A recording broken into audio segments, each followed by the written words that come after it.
사도 바울은 초대교회의 가장 중요한 인물 중 한 사람으로 박해자에서 복음의 전파자로 변화된 인물입니다. 그의 삶은 하나님의 은혜가 어떻게 사람을 변화시키고 그를 통해 놀라운 사역을 이루어 가시는지를 극적으로 보여줍니다. 바울은 원래 예수님의 이름을 따르는 사람들을 핍박하고 박해하던 사람이었지만 그의 삶이 완전히 뒤바뀌어 예수 그리스도의 복음을 전하는 사도가 되었습니다. 바울의 원래 이름은 사울이었으며 그는 유대교를 철저히 따르는 바리새인으로서 율법에 대한 열정이 누구보다도 강했습니다.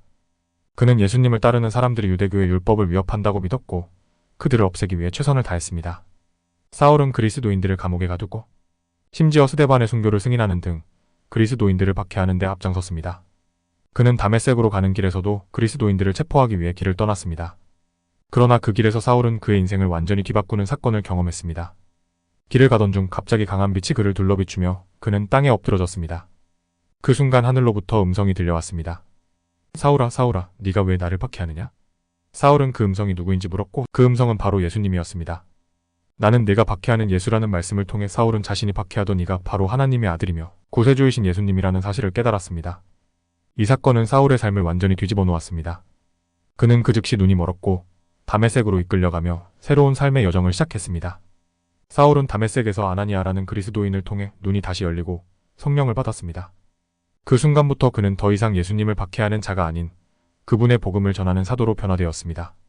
그는 자신의 이름을 바울로 바꾸고 예수 그리스도의 사역을 위해 헌신하기 시작했습니다. 바울은 하나님의 은혜로 구원받았으며 이제는 그 은혜를 모든 이들에게 전하기 위해 삶을 바쳤습니다.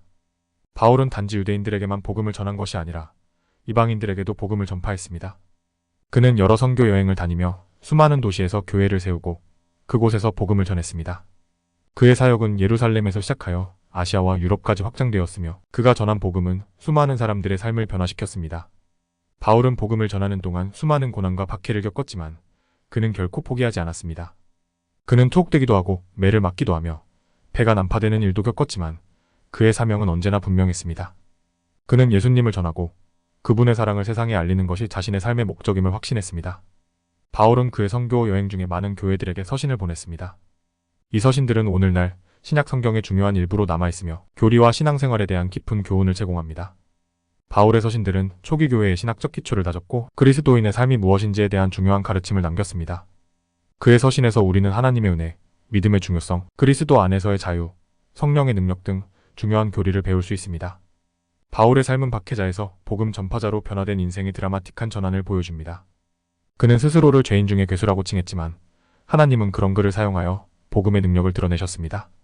바울은 자신의 약함을 깨달았고 그 약함 속에서 하나님의 능력이 온전히 나타난다는 사실을 믿었습니다. 그는 끝까지 예수님을 위해 헌신하며 자신의 삶을 바쳤습니다.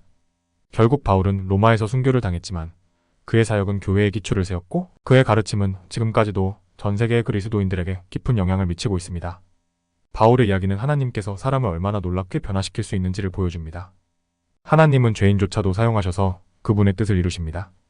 바울은 자신의 과거를 넘어서 하나님의 은혜와 사랑을 세상에 전하는 사도로 거듭났습니다. 그의 삶은 우리가 아무리 연약하고 죄인일지라도 하나님의 은혜를 받으면 새로운 삶을 살 수 있다는 희망을 줍니다. 바울은 변화를 경험한 사도로서 그 변화가 바로 예수 그리스도의 능력에서 비롯됨을 증언하며 살았습니다.